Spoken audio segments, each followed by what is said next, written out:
Et nous enchaînons à présent avec Enjeu Patrimoine, un enjeu patrimoine consacré au management package. La jurisprudence récente requalifie ces management packages non plus en plus-value de cession d'actifs, mais en salaire et traitement. Pour comprendre un peu plus en détail ce que cela veut dire et ce que cela a comme impact sur les managers ou cadres d'entreprise qui pourraient disposer de stock options, par exemple, d'actions données par l'entreprise, de BSPCE, mais d'autres instruments financiers que nous allons définir plus en détail dans un instant. Nous avons convié sur le plateau de Smart Patrimoine Bruno Knadjian, avocat associé et responsable de la pratique fiscale chez Herbert Smith Freehills. Bonjour Bruno Knadjian. Bonjour Nicolas. Bienvenue sur le plateau de Smart Patrimoine. On va rentrer tout de suite dans le vif du sujet. J'ai donné une définition qui, à mon avis, est simpliste du management package.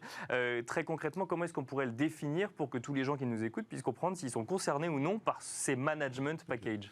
Alors en réalité, le management package, c'est le vocable générique pour définir l'ensemble des dispositifs, instruments, outils juridiques qui sont mis à la disposition d'un salarié ou d'un dirigeant d'entreprise en vue de l'intéresser financièrement à la bonne performance de l'entreprise. D'accord. Sachant que la performance est évaluée plutôt à la sortie et au moment de la cession de l'entreprise.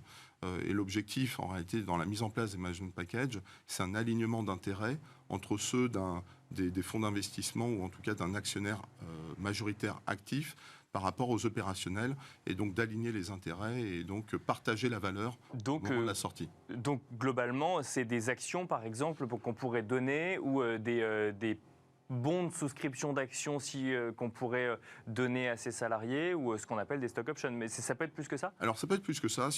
Il y a deux grandes familles de management package et disons une grande famille de dispositifs légaux encadrés. On a les actions gratuites. D'accord. Les stock données options, par le management. Données par la société, effectivement attributrice. Donc comme son nom l'indique, elles sont gratuites. Elles sont encadrées par le Code de commerce et le Code général des impôts et permettent aussi de bénéficier d'un régime fiscal et social de faveur et permettent de se prémunir aussi d'une requalification en salaire, on va y venir dans quelques instants. Vous aviez aussi les BSPCE, les bons de souscription de part de créateurs d'entreprise, qui sont aussi une autre catégorie qui est le même principe, un peu de gratuité. Pas tout à fait, puisqu'il y a quand même un prix d'exercice à souscrire, mais là aussi, régime fiscal et social de faveur. Les stock options issus de l'histoire, qui ne bénéficient plus réellement de régime fiscal de faveur, mais qui existent. Donc ça, c'est les régimes légaux.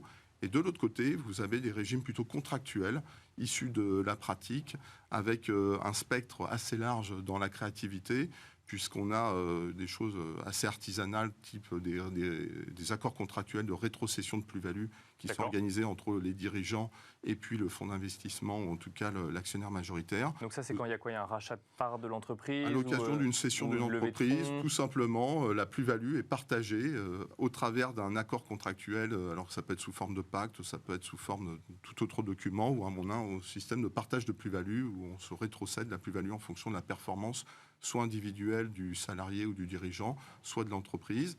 On a des systèmes de promesses aussi, ou plus classiquement, c'est ça qu'on voyait dans la pratique de manière plus généralisée, les actions de préférence, qui étaient l'outil de support des management packages pour dans la grande partie ce qu'on appelle action de préférence, c'est parce que vous faites partie des salariés les plus performants de l'entreprise ou des salariés qui ont les plus hauts niveaux hiérarchiques, vous avez un droit préférentiel à une action. Effectivement, quand vous êtes identifié dans le management, disons, actif, en tout cas sur qui on compte pour conduire la société économiquement dans de bonnes conditions, effectivement, on vous permet de souscrire des actions de préférence.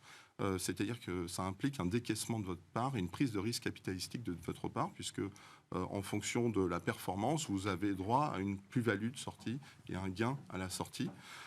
C'était comme ça qu'était organisé, c'est comme ça encore que sont organisés la plupart des management packages lorsqu'on a un fonds d'investissement qui est à côté d'une équipe de management. Et alors, le sujet, c'est effectivement le fait qu'aujourd'hui, que hier, ces management packages étaient considérés comme des plus-values, donc notamment quand il y avait un fonds d'investissement qui arrivait au capital, qui rachetait une partie, tout ou partie des parts de l'entreprise.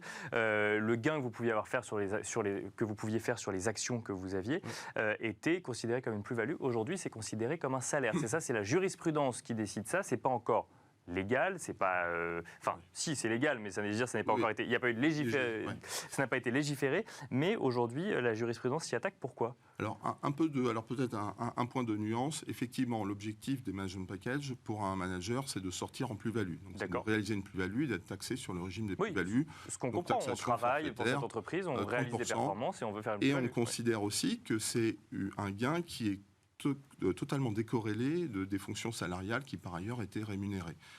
Jusqu'à présent, il y avait un équilibre qui était accepté par la pratique et puis aussi ancré par une jurisprudence de 2014 qui, pour autant qu'on démontrait qu'on avait souscrit ces instruments-là, et notamment les actions de préférence, pour une valeur de marché et en ayant pris un risque capitalistique avec une casquette d'investisseurs lambda, on était légitime à la sortie à considérer le gain comme une plus-value et être taxé comme tel. Même si on était au sein de l'entreprise et qu'on savait exactement ce qu'on achetait. Effectivement, on était effectivement salarié. Alors pourquoi c'est d'actualité? Puisque effectivement une jurisprudence récente, enfin en tout cas de juillet 2021 du Conseil d'État, qui a été reprise par des juridictions de premier degré et aussi par le Conseil d'État encore en début d'année, a changé les critères et la grille d'analyse de ces instruments pour maintenant considérer que lorsque les instruments, les outils juridiques sont octroyés à l'occasion ou dans les conditions, enfin à l'occasion d'une fonction salariée, on doit, et en tout cas il y a un risque de requalification de ces plus-values-là en salaire. Sachant que le principe reste quand même la plus-value, sauf si l'administration fiscale, à l'occasion de contrôle, considère que les conditions d'octroi sont intimement liées et significativement liées en réalité à la casquette de dirigeant ou de salarié du bénéficiaire. Et dans ce cas de figure-là, on a un risque de requalification en salaire avec des enjeux qui sont totalement différents, mais on va y revenir si vous voulez. Non, bien sûr, mais c'est juste pour bien comprendre, ça veut dire que globalement, si je prends l'exemple d'action de préférence, ça veut dire que si on vous donne la possibilité d'acheter des actions de l'entreprise à un prix largement préférentiel, voire un peu sous-estimé par rapport à la valeur réellement de l'action, mais on considère que en fait, c'est un cadeau qu'on vous fait lorsque vous arrivez et vous êtes payé un peu moins, mais vous avez cette possibilité-là. Là, l'administration fiscale dit, ça, attention, c'est du salaire. C'est typiquement un indice. Effectivement, le rabais qu'on vous octroie au moment de l'entrée, de la souscription des actions, au moment de l'entrée dans la société, effectivement, c'est un indice parmi d'autres pour considérer qu'il y a eu un cadeau qui a été fait à l'occasion de vos fonctions salariées. Il y a d'autres indices aussi qu'on a, qui sont notamment, qu'on retrouve dans la documentation contractuelle qui est signé et préparé, et en tout cas signé au moment de l'entrée du salarié ou du manager au sein de l'entreprise. C'est tout ce qui est pacte d'associés, promesse de départ également, clause de non-concurrence ou clause de non-sollicitation qui sont insérées dans le pacte d'associés et non pas dans le contrat de travail. Tous ces indices-là, ce faisceau d'indices, peut conduire à une requalification salaire si on reconnaît à travers tout ce faisceau d'indices un lien évident avec les fonctions salariales.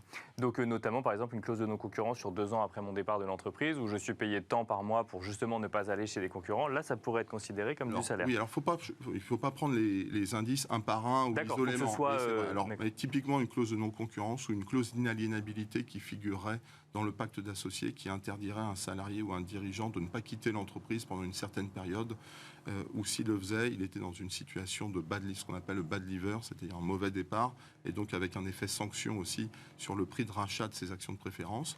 Donc tous ces indices-là vont conduire possiblement une requalification. Alors justement, si on se place maintenant en 2022 sur des entreprises qui voudraient construire des management packages, déjà donc il a pas le régulateur n'a pas légiféré dessus, l'Assemblée nationale n'a pas légiféré dessus.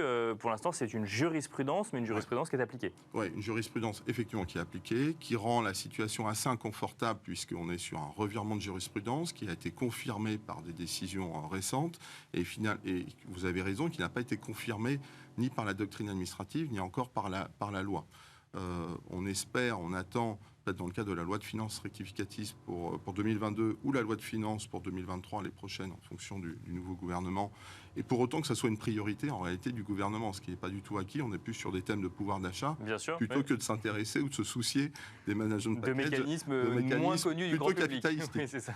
Donc je ne sais pas si c'est la priorité du moment, mais si ça l'est, effectivement, on attend une évolution législative qui pour l'instant n'est pas arrivée. Et alors, il nous reste quelques minutes. La question que tout le monde se pose, c'est comment est-ce que je construis mon management package aujourd'hui et qu'est-ce qui va advenir des management packages d'hier si jamais je veux les remettre aux normes, entre guillemets, ou ne pas perdre, faire en sorte que le salarié soit toujours gagnant, si je puis dire, vis-à-vis de ces management packages. Oui, exactement. Alors, si on distingue le passé et le futur. Alors, le passé, pour les management packages déjà existants et qui ne sont pas encore sortis, c'est-à-dire où ils sont en cours, mais il n'y a pas eu de session, en réalité, il n'y a plus grand-chose à faire. C'est-à-dire qu'on peut attendre, c'est fini. Alors, on pourrait imaginer de vouloir retoucher, mais on est sur du cosmétique, et retoucher les management packages en considérant qu'il y a des liens trop évidents avec la nature salariale et la fonction salariée du bénéficiaire. Mais on est sur du cosmétique et de l'esthétique et pas forcément avec un impact efficace. Donc il n'y a pas grand-chose à faire sauf attendre et voir comment les choses évoluent. Si ça passe ou pas. Si ça passe ou pas, sachant qu'on n'a pas vu non plus une recrudescence de contrôles fiscaux à la suite de cette jurisprudence. Alors pour l'avenir, en revanche, pour la mise en place de tous les nouveaux management packages, c'est clair que le focus aujourd'hui est plutôt sur les instruments légaux, ils sont tous légaux, mais en tout cas encadrés par la loi, donc essentiellement les actions gratuites et les BSPCE, pour autant que ce soit possible, puisque c'est quand même des instruments qui sont assez contraignants en termes de conditions à remplir. Mais en tout cas, c'est clair qu'il faut se focaliser sur ces instruments-là au moment de la mise en place du management package. Si ce n'est pas possible, on va rester sur une logique d'action de préférence avec l'envie d'avoir, le souhait d'avoir un décaissement effectif des salariés, des dirigeants à l'occasion de l'entrée dans la société.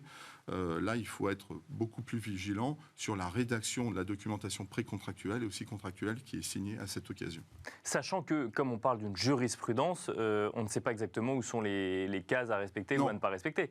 C'est un peu ça la difficulté là, actuelle dans laquelle on est tous. C'est vrai que la jurisprudence du 13 juillet 2021 donne quelques faisceaux d'indices, quelques critères, quelques indices, mais pour autant, effectivement, c'est pas encore très clair sur, on a quelques idées entre praticiens, mais c'est pas encore très clair sur les lignes rouges qu'il ne faut pas dépasser par rapport à cette nouvelle jurisprudence. Et alors, une dernière question, il nous reste quelques secondes. Vous disiez qu'on n'a pas vu de recrudescence de contrôles fiscaux suite à cette jurisprudence. Ça veut dire qu'on accepte quand même l'idée que les choses évoluent, mais lentement.